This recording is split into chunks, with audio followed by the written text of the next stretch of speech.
Tracy here from Mini Scenes. Who's up for a really quick, easy make? I'm quite enjoying doing all these quick, easy makes. I've been clearing out my craft room and I have found some bits of jewellery kit that I'd kind of forgotten I'd got. So here we have a little silver toned bezel. These are really cheap off eBay or Amazon or in any craft shop. So I thought, you know, as I make this video, it's nearly Christmas. Well, sort of. It's back end of November. I'm getting excited already because I'm a bit like that. So I have got in stock some more of these lovely glitters that I'm getting rather fond of from Glitter Stella. So I'm going to get two of these bezels out. Take another one. These bezels come with a dome, a little plastic dome to go on them.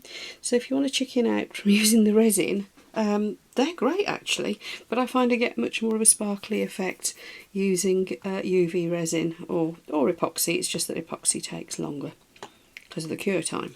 Anyway, we're going to use then, from Glitter Stella, I got gold, you guessed it, frankincense and myrrh. Love the naming, well done Stella. Yeah, fine, chunky glitters, all stars and sparkly. They come in little bags. That was one little bag. You get quite a lot in one little bag. So one little bag of each there. She's selling them currently as a set of those three, as a little Christmas set. And I forget how much it was, but it wasn't very much. And the glitter is absolutely gorgeous. So I shall be using that. And I shall be using the UV resin from Resin and the little ultraviolet curing lamp that runs off a USB that they supply with their UV resin starter kit, which I recommend that as a Christmas gift for your crafty friends. It's a smashing little starter kit and it really does get you started. So plan today is to make a couple of alternative glittery festive pendants. So what I'm doing first is getting a little layer of UV resin in. This stuff does self-level, but I will give it a bit of a hand with with my cocktail stick. Now you'll notice it comes in a black bottle. Put the top on and put it away from your workspace when you are your curing lamp on the go. Obvious reason for that is that it cures by ultraviolet light getting on it. So if you put that bottle with the top off, the stuff in the bottle probably isn't going to cure, because the bottle's black, the top's black, everything's black and completely opaque, but it will cure in the nozzle where a bit of light gets to it, be it off your lamp or from a window. Don't forget there's an awful lot of UV and sunlight and you'll end up with a globbed up nozzle that's really hard to clean. In fact, if it's inside it's pretty much impossible. If it's on the outside of the nozzle you can sometimes chip it off, but best avoid it. When you buy a bottle of UV resin it comes with the little nozzly top for it anyway. If you get the urge to decant it into something else to mix your glitter in or whatever else, then do make sure obviously that it's an opaque bottle, preferably black. Okay, here we go. Now, best way to do this, I think I'm going to get one of my little, these are coffee stirrers that I recycle. Just give them a wipe when people have had their coffee with them, and give them a rinse under the tap and you can use them for your crafts. Also, if you cut them in half you can use them twice because they're quite long.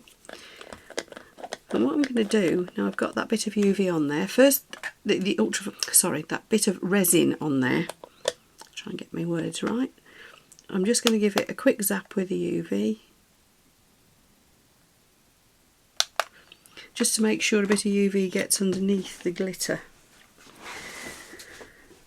They are, as you can see, mirror finished, so there's a good chance the UV is going to come up underneath it anyway. And if I was using very, some of the holographic semi-transparent translucent glitters, not a problem because the light's going to go straight through it. With these, because the glitter is completely opaque, I'm going to struggle to get light through it. So I thought giving it a little bit of a zap just to start the process a little bit might be a good idea. So as you can see, nothing scientific about this, just chucking a bit of gold in. And this is where a rubber brush would come in handy for picking up. Did you know rubber brushes are quite good for picking up glitter? Fingers apparently aren't. Ugh, it's going everywhere. Come here, you.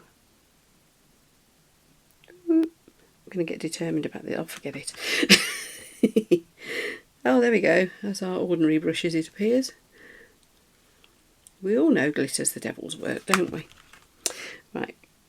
Now, some of these I'm going to push down just around the edges to make sure I haven't got anything sticking up too much. Then I'm going to get a little bit of frankincense. Do like these names. That's so simple and clever. Okay. A little bit more gold there.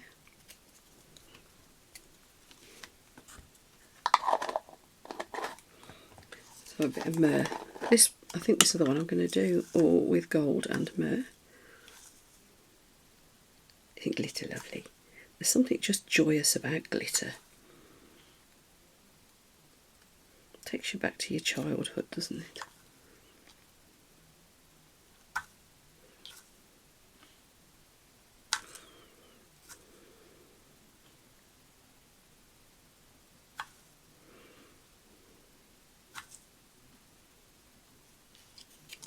A little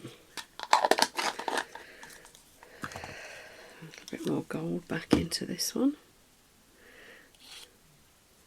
Now you can still see the silver through, which is intentional, because the backs of these little bezels are nice and shiny anyway. I'm just pushing these. This is where I wish I put my glasses on. Just pushing these little bits in. You don't want them up over the sides, because these, you know, you don't have to clean that up. Oh yeah, there's how to pick the glitter up. Get a bit of resin on the end of your stick first. Of course. I do like it, the obvious. There, I don't think I've got any over the edges. So I'm just tucking it down inside. Like so.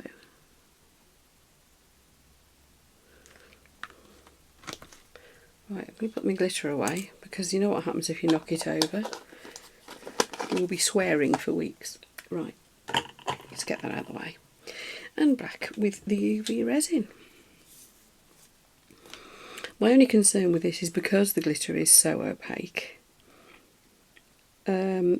is the UV going to fully cure underneath? And I'm hoping it will, because we gave it a little bit of a zap first, and because also there's the mirrory back on the bezel will have helped that.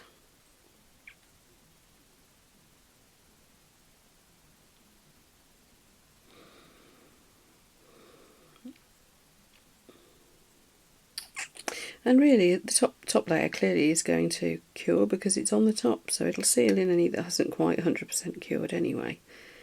So this is one instance where it won't matter too much if not.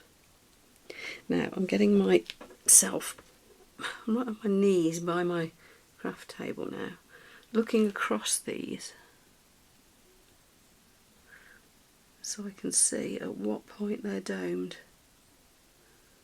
and hopefully not let them overflow.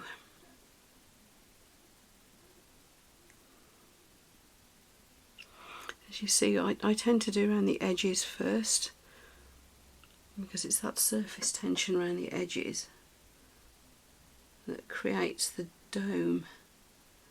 Some people start in the middle first.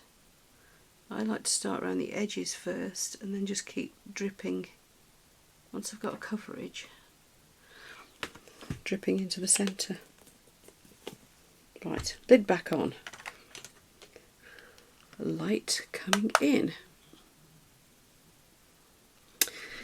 So yes, this little lamp 2-minute timer, so this should be one of the quickest little projects ever. And of course all you have to do is clip on your little clip like a jump ring or pinch bail or whatever to attach it to a chain, and you've got an instant pendant. I just thought these would be pretty and Christmassy. I have also got some really tiny, I think, ones of these bezels. Yes, I have. Here we are. Little tiny ones, look, that you can make into earrings. So that'll be a fun project. I've got bezels for making snaps for bracelets and stuff. I've got them in gold. I've discovered all sorts. I've got some of these hollow ones. I'm going to have a play with all these ones with textured backs. There we go. Rings. A little ring. So watch this space. I've got loads of different ones I've discovered I've been hoarding. So we'll have a few projects like this to come. These quickies, and there you are. So what's happened is here is I've ended up with a couple of bubbles, but it doesn't matter. I don't know why either. It could be because I've got the heat mat on underneath, because there's something else curing as well.